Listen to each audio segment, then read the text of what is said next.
Trump goes bananas.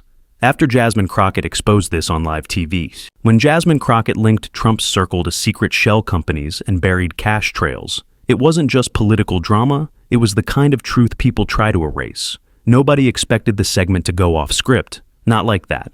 It was supposed to be a standard Friday panel on MSNBC 4 guests. One anchor, 30 minutes of political posturing. Viewers knew the routine, but Congresswoman Jasmine Crockett wasn't there to play along. She sat in the second chair from the left, black tailored blazer, simple gold studs in her ears, and a folder clutched under her arm like it held something alive. The host Clint Brower kicked off the segment with polite banter about ethics investigations, piling up in D.C. Crockett waited nodding while others spoke, but when Clint turned to her, she didn't hesitate. Before we pretend this is all just about Hunter Biden or some random ethics review, she said, maybe we need to talk about the emails no one wants to touch. That silenced the table. Clint blinked. Congresswoman, what emails are you referring to? She placed the folder on the table, opened it, and slid out a printed document. 3 pages double-spaced highlighter markings all over these from an anonymous source, internal communications, between a Trump associate and a finance firm based out of Mesa, Arizona. They mentioned routing legal funds through a shell company to cover campaign-related costs. One panelist coughed awkwardly. Another looked off camera. Clint tried to intervene just to be clear. We haven't seen or verified. Crockett raised her voice slightly. Not angry, just firm. I didn't come here to be polite. I came here because people are playing dumb while bending the rules in broad daylight. The name of that shell company, Firefly Atlantic Holdings, and it didn't exist until 3 months before the last election. Now it's gone. Social media was already spinning. By the time the show cut to commercial, viewers clipped the segment, posted it to X, to TikTok, to Instagram, with captions like, Jasmine drops the receipts and she named names. Trump's office issued a statement within 30 minutes. Jasmine Crockett is a reckless liar who will say anything for attention. Her time in Congress has been marked by chaos, not credibility. These so-called emails are fabricated trash. She should apologize immediately, but Crockett wasn't apologizing. She was getting ready for interviews. Back in the green room, her aide Dion Frazier handed her a phone. It's already everywhere. You might want to see this. Crockett scrolled past the trending topics. Her name, Trump's response, a photo, freeze frame of her holding the paper. One clip had already passed 400,000 views. Then came the calls, CNN, NBC, even BBC America. But the moment that really set things off was a grainy clip posted by someone who claimed to work in the Mesa finance office. In it, 2 men are seen walking through a hallway with a document labeled Firefly Legal Bundles Q3. The file name alone was enough to light the match, but it wasn't just about the content. It was Crockett's delivery. The calm defiance, the fact that she didn't stumble, didn't hedge. People weren't used to seeing politicians take that kind of risk live, and without a safety net. Still, not everyone was impressed, right? Wing commentator Lyle Brenner called her a theater kid with a grudge and said it was dangerous to let elected officials weaponize rumors. But something about her conviction about the paper in her hand and the way she stared straight into the camera when she said, I'm not scared of his Twitter account or whatever it is now that's stuck. But Crockett had stirred something too big to contain, and it wouldn't take long before things got personal. By the time Jasmine Crockett stepped out of the MSNBC building in Midtown Manhattan, she was already a headline. Her phone wouldn't stop vibrating. Notifications from staff reporters, even old college classmates she hadn't spoken to in years. She didn't check most of them. She just got into the black SUV, leaned her head back and exhaled. Jazz. Dion said quietly, riding shotgun, you just poked the biggest bear in American politics. You good? Crockett didn't answer right away. She looked out the window. If he was really as tough as he pretends to be, he'd show up in court instead of raging online back at Trump's Florida estate. Things weren't calm, either. Inside the West Wing of Mar-a-Lago, 2 aides scrolled through clips of Crockett's appearance, pausing and replaying her words. Firefly Atlantic Holdings. One mumbled, how the hell does she know that name? The other didn't reply. He just pulled out his phone and started dialing. Meanwhile, Trump had already taken to truth, social blasting Crockett by name in 3 back-to-back posts, each one more explosive than the last. She's a fraud. No one ever heard of this company until she made it up. I've never heard of Firefly, anything. This is another hoax. The all-caps rant had its intended effect. His followers immediately pounced within an hour. Crockett's email inbox was flooded with threats. Her campaign website was hit with a coordinated bot attack, and trolls flooded her Instagram comments with snake emojis and conspiracy theories. But Crockett wasn't new to push back. She knew what was real and what was noise. Still, she couldn't ignore the intensity. That night, she sat in her apartment in Dallas, face lit by the soft glow of her laptop screen. Her mother called twice. She didn't pick up. Not yet. Instead, she watched a clip from the panel again, this time focusing on the faces around her, the way the others shifted in their chairs. The moment Clint Brawler's eyebrows twitched just slightly. That's when she knew she hadn't just touched a nerve, she'd hit something buried on Capitol Hill. Democrats scrambled. A few quietly praised her boldness in text threads, while others worried she'd gone too far too fast. One longtime senator from Oregon called her staff directly. "She needs to walk it back a little," he said. "There's no political cover if this thing turns out to be fluff." But Crockett didn't walk anything back the next morning. She went on CNN's State of the Union and doubled down. "If you don't want the truth on live TV," she told host Kristen Delar, "don't invite me. I'm not here for sound bites. I'm here to ask why a company with no employees, no website, and no paper trail was sending six-figure payments to attorneys handling election lawsuits." Kristen leaned in. "You're accusing the former president of laundering legal expenses through a shell company. I'm saying someone needs to investigate. I don't care what party they're from." By noon, hashtags like #CrockettVs, Trump and #Firefly emails were trending. Protesters appeared outside her Dallas office, half in support, half waving MAGA flags and demanding she resign. One man even tried to shove a handwritten subpoena through the glass door, yelling, "You're done. You messed with the wrong man." But the scene that really shook her came at a gas station in Mesquite, just east of Dallas. Crockett had insisted on stopping for her own coffee. No aides, no cameras. She just wanted 10 minutes to breathe as she walked to her car. An older black woman in a navy windbreaker approached. She didn't say much, just placed her hand on Crockett's arm and said, "Don't let them scare you. Quiet." It wasn't dramatic, it wasn't theatrical, but it was human. Crockett felt it in her chest. It felt, "Back in the SUV, Dion glanced over you." "Okay?" Crockett stared at her coffee for a second. "I'm not scared of them. I just hate that they think they're untouchable." But while Crockett was standing firm, someone else was quietly digging, and what they'd find next would put the whole Firefly situation on a new level. Monday morning came heavy, no sunlight creeping through the blinds, just the thud of early emails, and the weight of too many eyes watching. Jasmine Crockett arrived at her Dallas office wearing sweats and a ball cap. An intentional move. She wasn't there to be seen. She was there to start asking questions of her own. The office was quiet when she walked in. Dion had already laid out a printed copy of the emails, now with notes scribbled along the margins in red pen. Next to it a post, it with just one word. Mesa Crockett didn't sit. She stood over the desk, flipping through the pages again. The emails weren't long, but they were specific, just enough to raise flags without offering anything conclusive. Phrases like "transfer complete" and "Firefly needs the second invoice to reflect." "Consulting not legal" stood out. One email mentioned a date, October 14th, 2020. Another listed a contact name, Drew Bellamy. "Who the hell is Bellamy?" Crockett muttered. Dion walked in, holding a steaming mug. "We ran a background check. He's not in any government database, but there's a LinkedIn profile tied to that name. Out of Phoenix lists him as private finance consultant. No employer, no clear history. Before 2019. That's thin enough to be real." They sat in silence for a moment, just listening to the AC rattle overhead. Then Dion opened her laptop and pulled up a spreadsheet. "We also traced the wire transactions mentioned in the metadata. They LED us to a bank in Wichita Falls. The company name used there, Saffron Dynamics." Crockett blinked. "That's not the name from the email." "Exactly. Firefly disappears after 2020, but Saffron shows up in 2021, moving similar amounts through similar channels to some of the same law firms. It was a pattern, not proof, but a start." But what really hit her gut was the email signature. On the final message, the initials RJ stood alone. No full name, no title, just the kind of thing someone sends when they don't expect to be questioned. She picked up her phone and dialed a number she hadn't used in months. It rang 4 times before someone answered, drew a pause. Then, "Who's this?" "You already know. I need to talk to you. Off the record." Click, that was all. No goodbye, no refusal, just the line going dead. Back at her DC apartment that night, Crockett opened her private inbox, one she kept away from staff, and found a new message. No subject line, no sender name, just an attachment and one sentence, "You're not supposed to see this." She didn't open it right away. She stared at the screen for a full minute, then shut the laptop. The next morning, Dion pressed her, "You're being watched now, Jazz, whatever you do.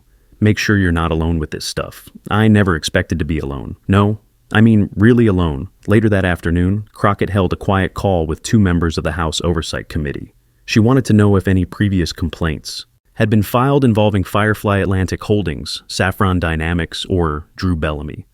Neither member could confirm, but one of them did say this. There's been talk, Jasmine, not about names, about people moving money for things they don't want recorded. If you poke too deep, you better be ready for what comes up that night, while she tried to sleep. A voicemail came through, no caller ID, just a man's voice, calm and deliberate. You don't know who you're messing with, and stay in your lane. She played it twice, let it sit in the silence of the room. But staying in her lane had never been her strength, and someone had just made it personal. The parking lot behind the old train museum in Arlington was half empty, its cracked pavement lined with fading yellow stripes and a few windblown leaves. It was just after 6 in the evening, the sun hung low behind a bank of clouds, the air heavy with late spring humidity. Jasmine Crockett stood with her hands in her pockets, her eyes scanning every car that pulled in. A dark gray sedan circled the lot twice before easing into a space across from her. The driver's window lowered halfway. "You alone?" the man asked. She gave a small nod. "You Drew?" He stepped out cautiously, jeans, hoodie, sunglasses.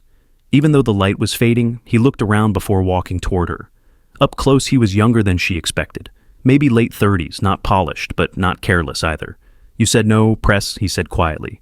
"No press, no recording, just answers." He handed her a flash drive. "Everything I saved before they told me to delete it. Files, meeting notes, contact lists. I don't know what you're looking for. But this is what I've got." Crockett took it, but didn't move. Why now? Because I don't like being used. And because Firefly was never supposed to be permanent. It was a burner, one job, then vanish. "You were part of that." He exhaled hard. "I didn't know the whole game at first. They told me it was consulting for campaign security, nothing illegal. But once I saw the names on the invoices, attorneys who weren't even licensed in Texas, payments labeled as equipment rentals for locations that don't exist." He trailed off in the initials RJ. Drew glanced away.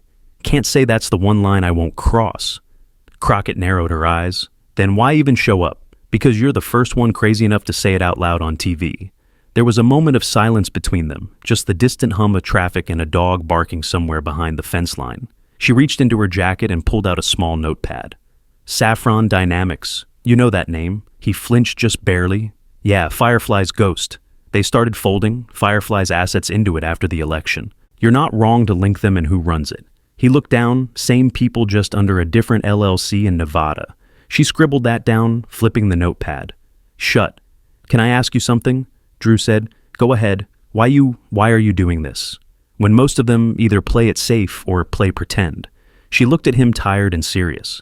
"Because if I don't, they win twice." That sat heavy in the air. Drew took a step back. "Don't try to contact me again. I won't respond, and I don't want protection. I just want out." He turned, climbed back into his car, and drove off without another word. Crockett stood there for another few minutes, fingers tight around the flash drive. She didn't have all the answers, but she had more than before. Back in her car, she locked the doors and plugged the drive into a secure laptop. Folders opened one by one, labeled transactions. Names. She recognized some in law, some in real estate, a few in campaign finance. There was even a memo with a subject line that read, "Election compliance workaround structure. Do not distribute." It wasn't hard proof, but it was smoke enough to lead to fire. When she got back to her Dallas apartment that night, she sent a single email to a contact at ProPublica. The subject line read, "We need to talk off record." Dion called her 5 minutes later. "You all right? Yeah. You get anything?" "Yeah." A pause. "You're not sleeping tonight, are you?" Crockett smiled faintly. Didn't plan on it, but while she was connecting the dots, others were working just as fast to make sure those dots never became a picture. By Wednesday, the noise had turned into a storm, not just from the media, though they were circling like hawks, but from inside Jasmine Crockett's own camp. What started as whispers about strategic risk turned into blunt concerns from fellow House Democrats. One congressman from Pennsylvania had the nerve to say it outright on a group call. "You're not a prosecutor, Jasmine. We already have committees for this." She didn't flinch. And what have those committees done? Exactly hold hearings. No one watches and let people skate. The line went silent. But outside her circle, people were very much watching. The MSNBC clip had now crossed 3 million views. Every political podcast worth its salt had dedicated an emergency episode to the Firefly Files. And now the questions weren't just coming from voters. They were coming from federal journalists, watchdog groups, and anonymous Reddit users who were digging deep into LLC registries and campaign filings. Still, the pressure wasn't just public. It was emotional inside her district office in Dallas. Crockett sat across from Dion. With the flash drive plugged into her laptop, "This isn't just money moving around," Dion said, tapping her fingers nervously. "Some of these names, they're connected to real contracts that, one there, Gerald Clint, he got a no-bid state contract for election technology 2 months after a payment from Saffron. Is he on the donor list twice, once under his name? Once under a PAC tied to a small charter school in Lubbock." Jasmine stared at the screen, her jaw locked so they are hiding donations under school funding. Now looks that way, outside the faint sound of protest chants filtered in through the windows. It had become a daily occurrence. Supporters holding signs with her face on them stood side by side with Trump loyalists waving flags and yelling about fake news. The police were bored with it already, standing around just waiting for a reason to step in. The phone on her desk buzzed. She answered, expecting another news request. Instead, it was a voice she recognized from Capitol Hill. Senator Lauren Banner, one of the more careful, calculated Democrats in the Senate. "I'm not calling to scold you," she began. "I just need to know. Is it real?" Crockett paused. "Yeah, it's real, just not all of it yet." Banner's voice dropped. "Then be smart. You don't have to drop the hammer. All at once build it, back it up. Don't give them an inch to discredit you." That was the thing Crocker wasn't trying to destroy. Trump with a single move she wanted. Transparency, not theater, but people were already choosing sides in the press, on the floor of the House, even in her own office, one of her junior aides. Kira spoke up late that night when only 3 of them were still working. "I'm just going to say it," Kira said. "What happens if this takes you down? Instead, they'll call it political sabotage. You know that, right?" Jasmine looked up from her screen. "Yeah," and Kira hesitated. "Just be sure you're ready for what happens when they don't come for you with words anymore." There was no fear in her face, just honesty, the kind of concern that comes from respect. Not doubt that night. Crockett slept for 3 hours, woke up at 4:15 a.m., and stared at her ceiling until the sun came through the blinds. By morning, the New York Times ran a piece titled, "Crockett's Claims Gain Traction is the Firefly Trail. Real in it." They referenced the ProPublica request and quoted an unnamed source close to an active federal campaign. Finance inquiry. No denials, just quiet movement. Then came the email. It wasn't from Drew. It wasn't even signed, but it had one attachment. An invoice labeled Litigation Transport Package Palm Beach, dated October 19th, 2020. The vendor, Saffron Dynamics, amount $97, $200. Crockett called Dion in from the hallway. "This isn't over," she said. Dion shook her head. "No, it's starting." But while Crockett prepared for the next step, forces were already gathering to discredit everything. She'd touched the hallway outside the Oversight Committee chamber in D.C., smelled faintly of stale coffee and tension. That morning, Jasmine Crocker walked in, early folder tucked beneath her arm heels, echoing with sharp intent. Every reporter in the corridor turned as she passed. Half of them held out microphones. The other half just stared. She didn't stop inside the chamber. Some of her colleagues barely met her eyes. Others gave small nods. Tight-lipped, careful. The kind of silent acknowledgement that meant, "We see you, but we're not getting dragged into this." The session wasn't about Firefly, not officially, but the shift in tone was undeniable when Representative Coleman Greer, a longtime Trump ally from Oklahoma, finally spoke up. "He didn't bother with niceties before we move on," Greer said with a theatrical sigh. "I'd like to request an ethics review into the conduct of Congresswoman Crocker, specifically her use of unverified materials to level accusations against the former president and current federal figures. It's reckless, politically motivated, and damages the integrity of this institution." Crockett didn't flinch. She raised her mic. "Mr. Greer, would you care to disclose how many contributions your campaign received from the same firms tied to Saffron Dynamics?" He shifted in his seat. "That's not the question. No, it's the question you're afraid of." Murmurs rippled through the room. The chair banged the gavel. Once we'll maintain order, or we'll recess outside the chamber. The scene was worse. Protesters had moved from Dallas to D.C. and organized waves. Crocker's staff received a bomb threat that morning, forcing them to sweep her Hill office twice. Her communications director, Rashad, barely slept. "They're coordinating this jazz, not just trolls. We've tracked 4 different far-right blogs posting your personal schedule. Somebody's feeding them info, and we're still not backing down." "No," Rashad said, "but maybe we adjust the route to your apartment." Meanwhile, a group of moderate Democrats held an off-the-record meeting that afternoon. The topic, whether Crockett's public stance was distracting from the broader midterm messaging, one aide leaked the meeting summary to a journalist at Axios. Within 2 hours, Crockett read the piece in a Chipotle parking lot while scarfing down a burrito between interviews. "So, now I'm a messaging problem," she said to Dion, half laughing, half exhausted. "You're a threat? That's not the same thing." Still not. Everyone was running. Scared too, freshman representatives from Minnesota and New Mexico approached her later that day with quiet encouragement and questions of their own. "Do you think there's enough to open a real investigation?" One asked. "Depends who's asking.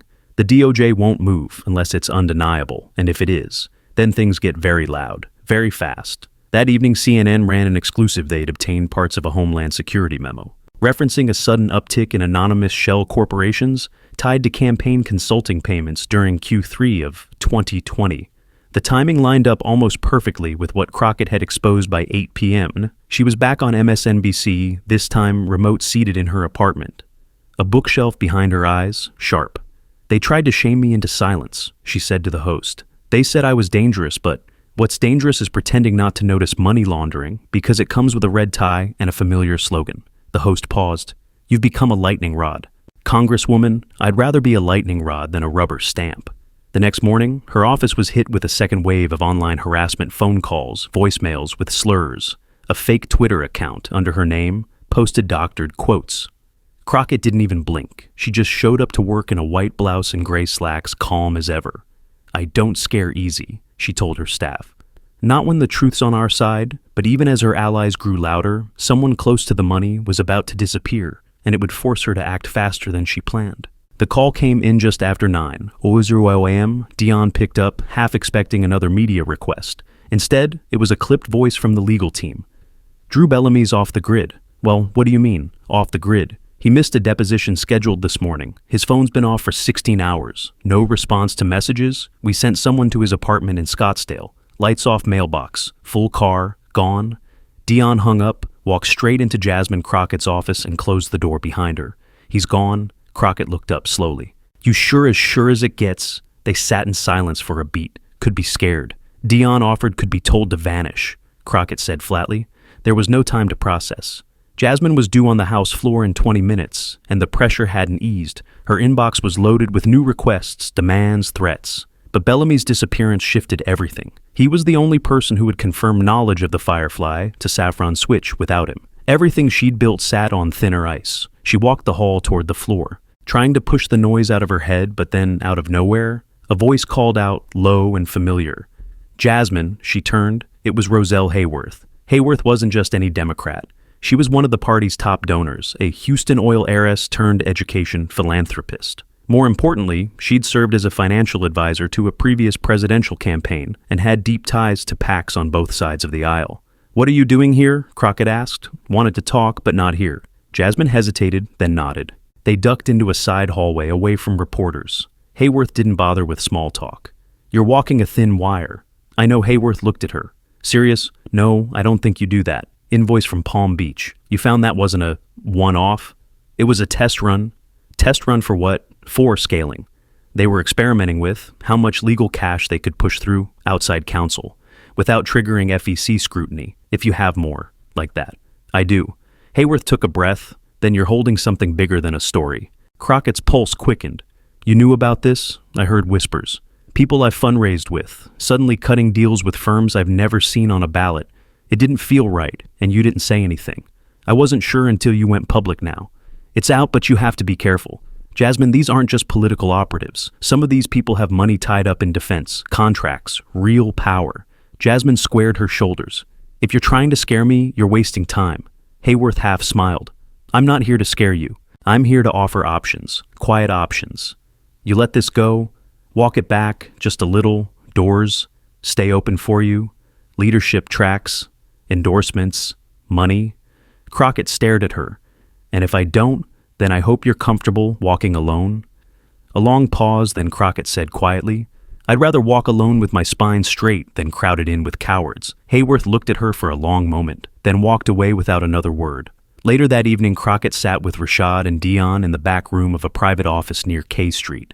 No suits, no filters, just the three of them, eyes red from long days and longer nights. So Bellamy's gone, and Hayworth just tried to bribe you with a smile, Rashad said.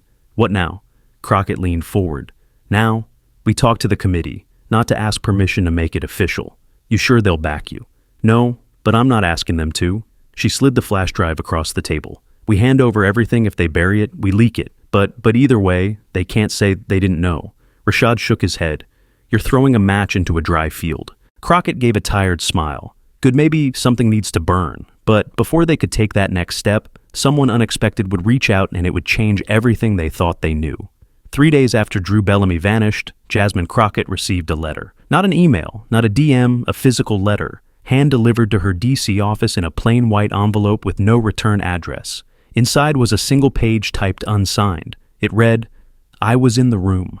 Firefly wasn't the only shell. There were 6 check filings in Wyoming. Under the name East Point Collective, they rerouted donations through that and sent the clean cash back through media.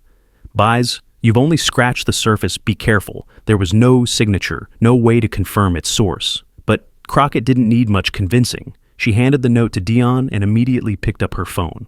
Get the research team on this every East Point Collective transaction from Q2 and Q3 of 2020. I want timelines. I want vendor names within the hour. Her staff had found 3 payments. Small but curious, all from East Point Collective, LLC, to 2 regional media agencies and 1 logistics firm in Plano, Texas. None of the companies had any political clients listed on their public records. Crockett looked at the figures, $32,000, $11,500, and $47,800.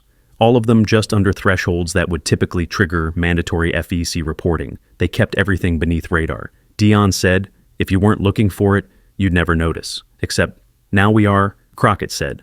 The next day she called. A quiet meeting with Representative Kelly Gerardo, a soft-spoken ethics wonk from Oregon who had once clerked for a campaign finance investigation. Gerardo listened carefully as Crockett laid out what she had. She didn't exaggerate, didn't overreach. She showed her the raw data, the timelines, the matching gaps and filings. When Crockett finished, Gerardo sat back in her chair and asked one question. You ready for this to go? All the way, Crockett didn't blink. I didn't come here to manage chaos. I came here to expose it by week's end. Gerardo had brought in a small circle of House members willing to quietly review the evidence. Among them was Emmett De La Rosa from San Diego, a former prosecutor who'd taken on white-collar crime before politics. He didn't say much, but when he finished flipping through the folders, he nodded once and said, This is how they did it. The committee staffers requested digital copies of the drive. Crockett's legal team advised caution.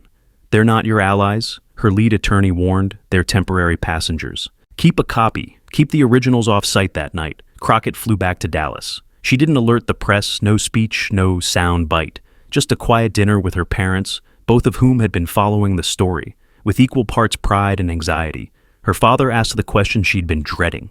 You sure you want this fight? Crockett didn't hesitate. They're laundering democracy, someone's got to say it. She flew back the next morning alone in the window seat. When she landed, she had 3 new voicemails, 2 from reporters and 1 from an unfamiliar number. She listened to the third one. Twice the voice was male. Calm, older, faint trace of a northeastern accent. You don't know me, but I'm close to someone who's very worried about what's coming. Not because you're wrong, but because if you're right, it means everything's been broken a lot longer than we thought. You're not just looking at Trump. You're looking at a system that fed him. Be careful who you trust. The message ended there. She saved it, then forwarded it to Dion. Later that day, Crockett stood behind a podium outside the Capitol Press, cameras lined up, mics aimed straight at her. I've handed over everything I have to the Oversight Committee, she said. I trust the process, what's left of it. But let me be clear, if this evidence disappears, I won't, a reporter called out. Are you accusing Congress of corruption? I'm saying sunlight doesn't scare me, but it terrifies some of the people behind those checks. It was firm. It was clean. No. Theatrics back inside. She received a text from Gerardo. Check your inbox. It's happening. She opened her email.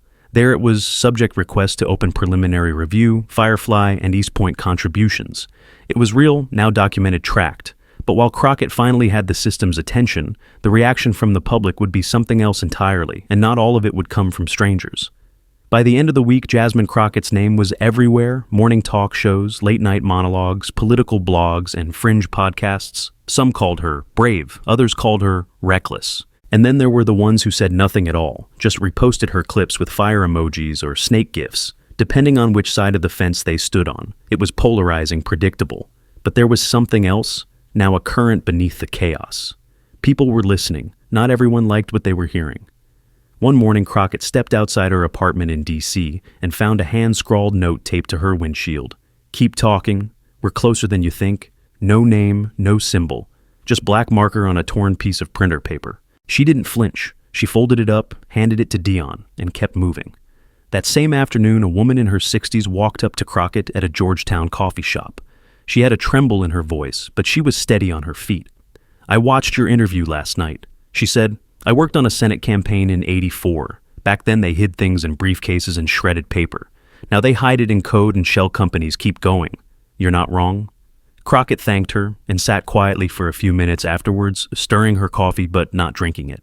Back on the Hill, her staff was juggling incoming calls from state offices, law clinics, retired prosecutors, even 2 whistleblowers from unrelated campaigns who wanted to compare notes.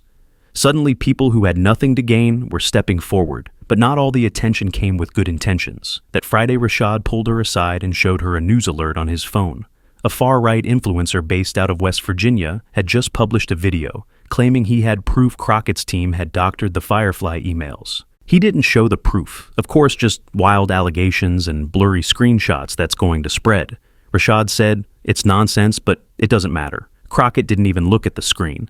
Let them bark. We've got paper, we've got witnesses, they've got YouTube. Still, the threats got worse. A digital security firm, monitoring Crockett's online footprint, flagged a discussion thread where users talked about tracking her schedule and paying her a visit. They recommended reducing her public exposure for the next 72 hours. But Crockett refused to disappear. She scheduled a town hall in Fort Worth the following weekend.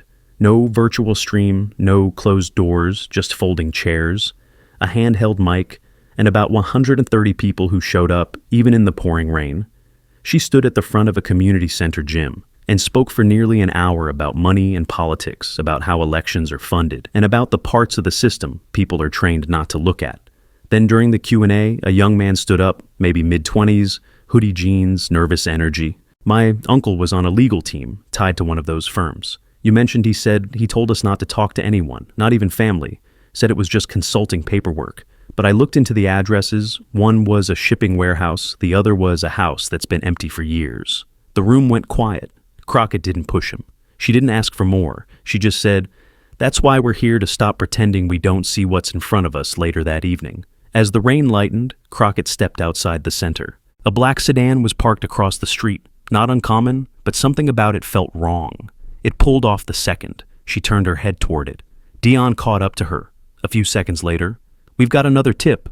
Someone wants to talk. Says they worked with Firefly's legal team during the 2020 transition." Crockett gave a tired smile. "Let's hear it. Wants to meet in Alexandria tomorrow. Says he's got documents, but only wants to hand them off in person." She exhaled. "Let's go." But the meeting in Alexandria wouldn't go as planned. And what Crockett would learn next wasn't just about Trump. It was about the system that let him happen. They met in a quiet alley behind a bookstore in Alexandria, Virginia, just before sunset. Crockett wore a black coat and kept her hair pulled back. Dion waited nearby, leaning against a rental car with one hand tucked into her jacket pocket. The man appeared exactly at 6:07 p.m. early 40s, plain clothes, wire-rimmed glasses.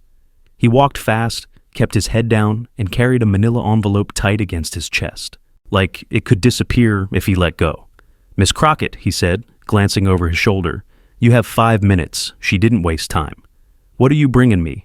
"Internal memos, legal strategies, notes from conference calls. Most of them aren't about Trump directly, but they show the machinery packs working in coordination with consultants that don't actually consult. They run money in a circle. The names on the checks change, but the hands behind them stay the same." She looked through the envelope, handwritten notes, digital printouts with metadata. One particularly bold section read, "Legal defense. Funds must maintain at least 2 degrees of separation from campaign operations."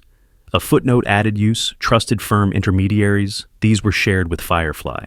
He nodded, and Saffron and East Point. They're all chapters in the same book, and the authors. He gave a small, sad smile. Mostly lawyers who found the right loopholes. 1 or 2, lobbyists the rest. They just looked the other way. Crockett paused. Why now? Because someone finally said it out loud. He turned to leave you, ever testify. She called after him. Never wanted to, still don't. Then he disappeared around the corner. That night, Crockett sat alone in her apartment. The paper spread across the table. She didn't touch her phone. She didn't talk to the press for a full hour. She just read, highlighted, wrote notes in the margins. Her pen never stopped moving. The story had started with Trump. The name everyone already knew, the chaos people had grown numb to. But now she saw the full scale. This wasn't just about one man. It was about all the people who helped make the noise feel normal. She thought about that young man at the town hall, about the woman in the coffee shop, the note on her windshield, and for the first time in weeks, she felt something settle deep in her chest. Not peace exactly, but clarity. The next morning she held a press conference, no podium this time, no flag backdrop, just her standing in front of a group of reporters under the gray sky. I came to Congress to legislate, but lately I've spent more time exposing than voting, and I've realized something. The systems we trust to keep power in check are too polite to confront it. They'll study it, file it, analyze it, but rarely act on it. Well, I'm not built for polite silence. What I've found isn't just about one candidate or one company. It's about how easy it's become to manipulate money and influence without consequence. And the worst part, we trained ourselves to look away. I won't be part of that. One reporter called out, "Are you planning to push for formal hearings?" Crockett nodded. Yes, and not behind closed doors. The coverage came quickly. National outlets, independent media, foreign news agencies. Some called it a political gamble. Others called it a moral stand. But the most unexpected call came that night from someone connected to the Trump orbit. Not a loyalist, not a talking head. Someone whose name had appeared briefly in one of the memos from the man in Alexandria. She answered on the third ring. "I saw the conference," the voice said. "If you want to know who tied Firefly and East Point together, look at the 2019 GOP retreat in San Diego. There's a photo. One man is in both circles. He ties it all together. Name a pause, you'll know when you see it. Click that night." Crockett looked up photos from the retreat, scrolled through, until she found it, a group shot of donors and strategists at a golf course. And there he was, smiling in the background, sunglasses in hand. She'd seen his name before, never connected him to anything major, just a quiet donor. Until now she circled his face, scribbled his name on a notepad. Then she leaned back in her chair, looked at the ceiling, and whispered to herself, "No more silence, sometimes speaking up. Doesn't fix the system, but it exposes who's been comfortable in the dark. That's where real change starts. Not in the spotlight, but in what you force people to see if you believe truth should still matter." Subscribe, because we're not finished.